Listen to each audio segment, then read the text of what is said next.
বরেণ্য আবৃত্তিশিল্পী ও সংগঠক শরীফ মজুমদারকে সোনারং তরুছায়া প্রবাসী সংস্কৃতি সম্মাননা 2024 প্রদান করা হবে আগামী 1 ফাল্গুন 14 ফেব্রুয়ারি আমাদের বসন্ত বরণ অনুষ্ঠানে।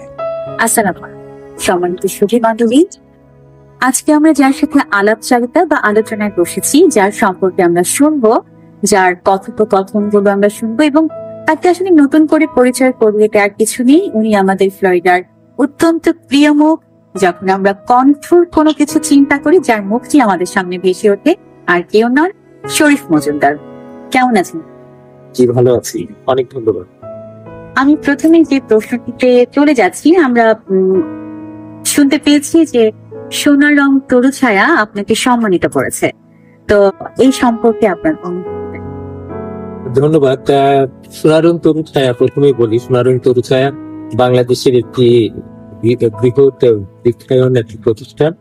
ওরা বৃক্ষ নিয়ে কাজ করে বিশাল একটা পরিসরের মধ্যে, এবং তারা সাংস্কৃতিক কর্মকাণ্ড বিভিন্ন ভাবে তারা পরিচালনা করে, এবং বাংলাদেশ সারা পৃথিবীর যারা সাংস্কৃতিক মহিলা উৎসাহী তাদেরকে তারা অনুপ্রাণিত করে, বিভিন্ন ভাবে উৎসাহিত করে।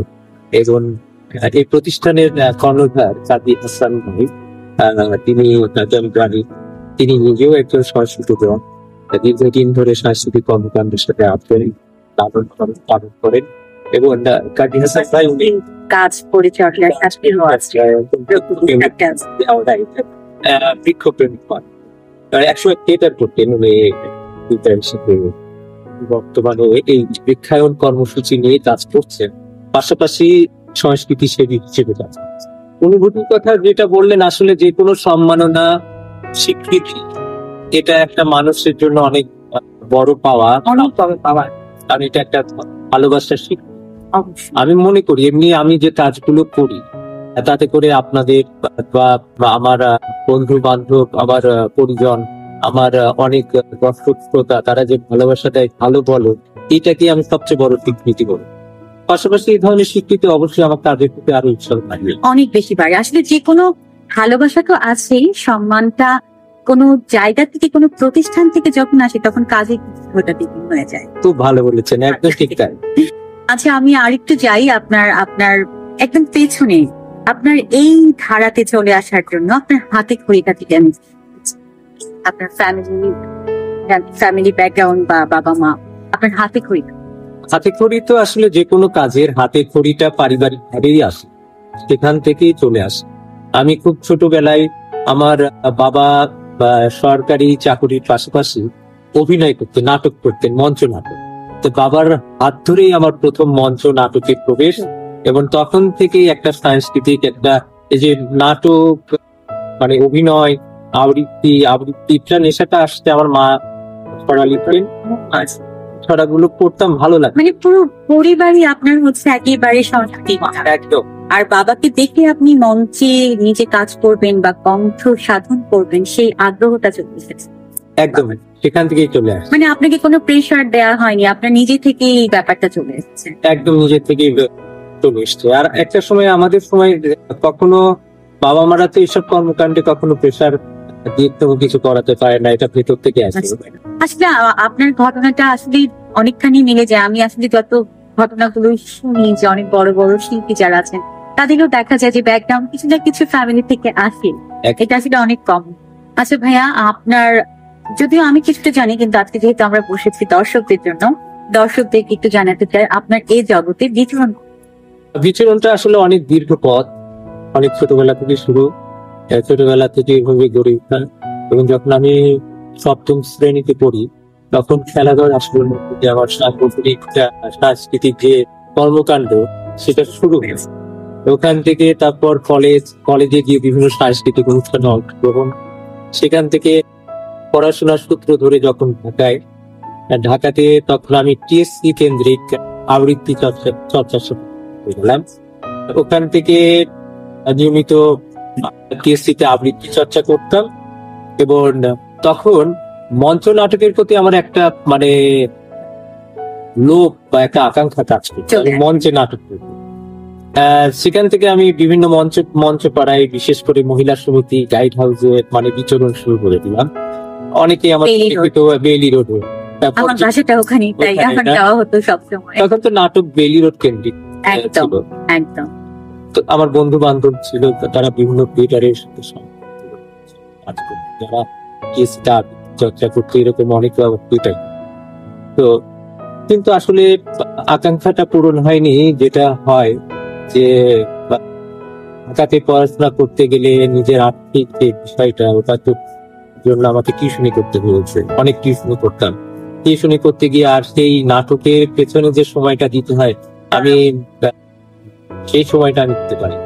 সেই সময়টা না দেওয়ার পরে পরবর্তীতে আমি এই মঞ্চ নাটক, তবুও সময় করে মঞ্চ নাটক প্রতি সপ্তাহে, এবং নাটক যেহেতু আপনার নেশাতেই ছিল, নেশাতেই। আপনার ইচ্ছা ছিল। ইচ্ছা ছিল। এবং তখন কিন্তু আমি এই মঞ্চ নাটক দেখতে দেখতে নাটকের উপরে লেখা শুরু করি। মঞ্চ নাটকের উপর টিচার লেখা, বাংলা বাজার, দৈনিক বাংলা বাজার পত্রিকা। আমার তখন একটা সম্পর্কে একটা মামার ছিলেন, উনি খুব বেশ নাম করা একজন সাংবাদিক, তৈরি হয়। তো উনি আমাকে উৎসাহিত করলেন যে আপনি লেখাটা বেশ ভালো লিখতে। তখন আমি মঞ্চ নাটক, এটাই ছিল তখন আমার এই পিএসএ আবৃত্তি চর্চা, মঞ্চ নাটক নিয়ে লেখালেখি, এগুলোই তখন আমার পরবর্তীতে আমি চাকরি পাই যখন বগুড়াতে। তখন বগুড়াতে গিয়ে আমি বগুড়ার আবৃত্তি প্রেমী ছেলে মেয়েদের নিয়ে কণ্ঠ সাধনা আবৃত্তি সব, এটা হচ্ছে 2007 সালে। আমাদের সাথে। তারপরে আমেরিকা তারপরে 2007-এ যখন কাজ শুরু করলাম কণ্ঠ সাধন নিয়ে, তোদের সাথে অনেক প্রোগ্রাম করেছি, অনেক অনুষ্ঠান করেছি আমরা। পরবর্তীতে আমি বাংলাদেশ আবৃত্তি সমন্বয় পরিষদের কার্যনির্বাহী সদস্য হিসেবে কাজ করেছি। বাংলাদেশ টেলিভিশনে আমি তালিকাভুক্ত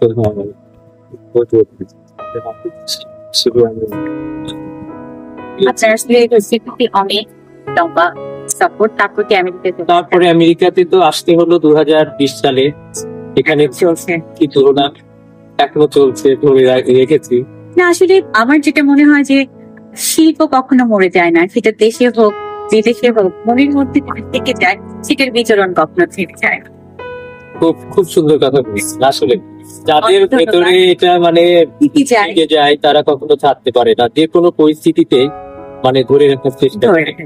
আমি সেটা ধরে রেখেছি। হ্যাঁ, সেটার পরিপ্রেক্ষিতে আমরা দেখতে পাচ্ছি যে আপনি কণ্ঠ সাধন একটা প্রোগ্রাম করে যাচ্ছেন। তো সেই প্রোগ্রামটা সম্পর্কে যদি আমাদেরকে কিছু বলেন।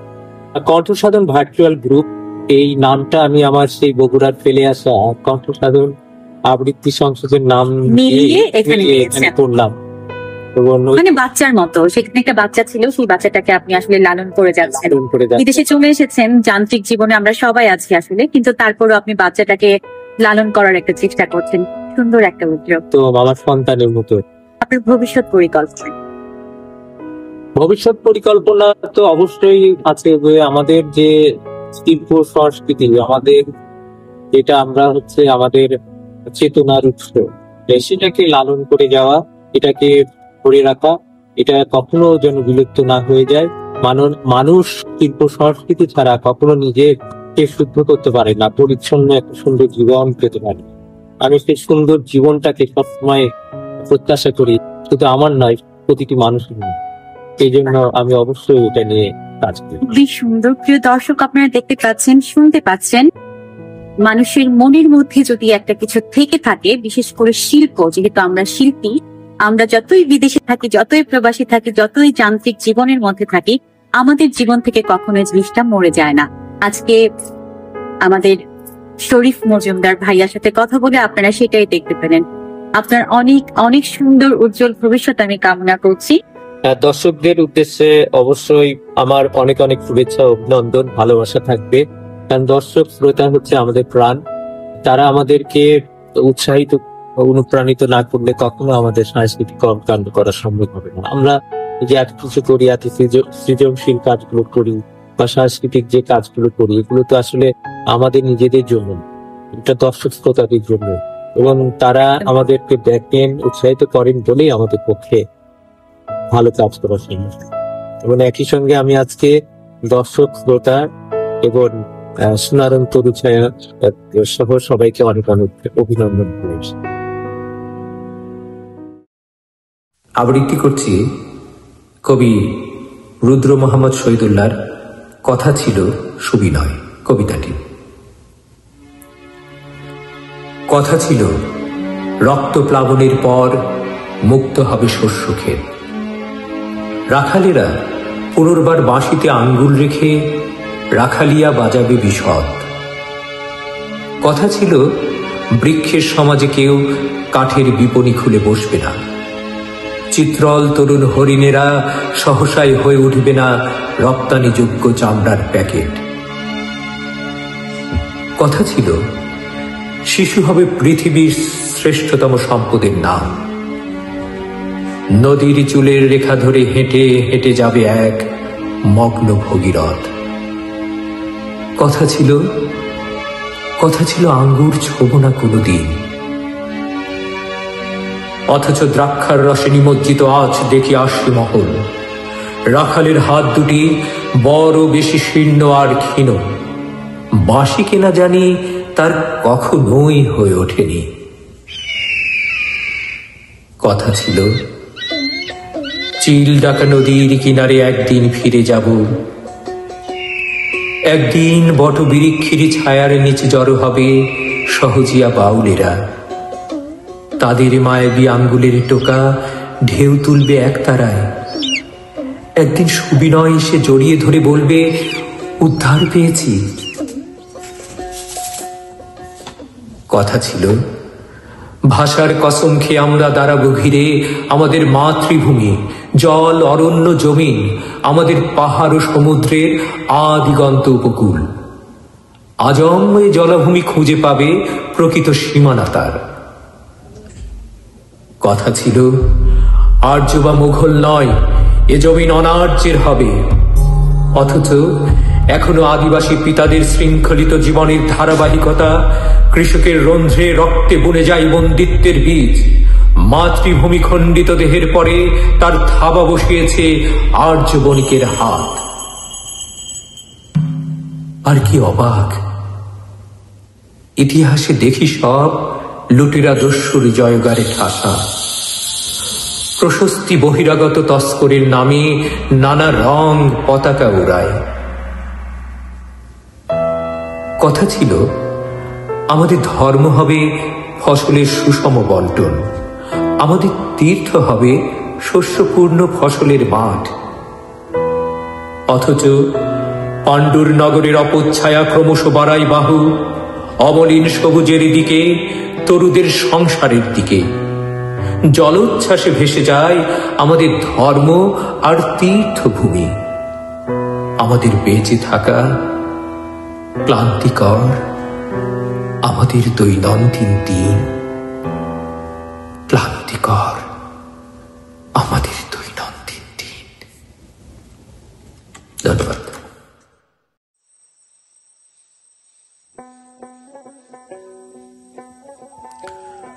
প্রবল প্লাবনে চারিদিকে ডুবে গেলে কোনো এক পূর্ণ পূর্ণিমা রাতে গ্রামে যাব। শহরে জীবনের যাবতীয় ব্যস্ততাকে ছুটি দিয়ে এই মন উজালা গাঙে নাও বাইব। মাঝি বায়া চাউরে অকুল দরিয়ার মাঝে, আমার ভাঙা নাউরে মাঝি বায়া চাউরে।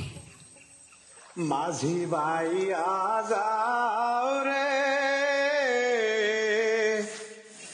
অকুল দরিয়ার মাঝে, আমার ভাঙা নাও রে মাঝি বাইয়া যাও রে, মাঝি বাইয়া যাও রে অকুল দরিয়ার মাঝে, আমার ভাঙা নাও রে মাঝি। মনু প্রাণ ভরে হারানো দিনের গান গাইব, সুরে সুরে গানে গানে তমাল তলে তরি ভিড়াব। পুরো গ্রামের বিদ্যুৎ বিচ্ছিন্ন করে জ্বালিয়ে দিব 100 বছর পুরনো কুপির আলো।